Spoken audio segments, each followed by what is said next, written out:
নারীরা ঘরের বাইরে কাজ করলে তা পতিতাবৃত্তির নামান্তর। জামায়াতে ইসলামের আমিরের টুইটার বা এক্স হ্যান্ডেল থেকে আসা এমন এক মন্তব্যে যখন দেশ জুড়ে তোলপাড়, ঠিক তখনই দাবি করা হলো পেজটি নাকি হ্যাক হয়েছিল, কিন্তু মাত্র 3 থেকে 4 মিনিটেই হ্যাক হওয়া অ্যাকাউন্ট উদ্ধার। ফ্যাক্ট চেক ডেইলি বাংলা টাইমসের অনুসন্ধানে বেরিয়ে এলো এই দাবির পেছনের আসল ও চাঞ্চল্যকর তথ্য।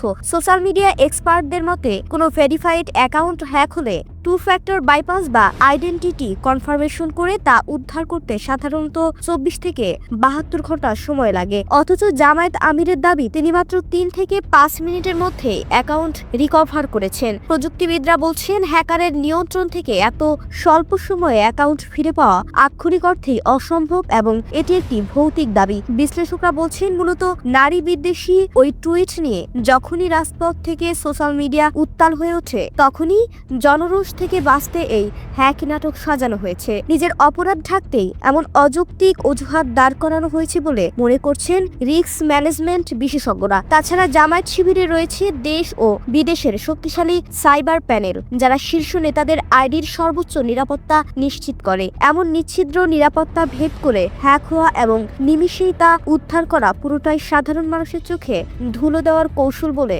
ফ্যাক্ট চেকে প্রমাণিত হয়েছে।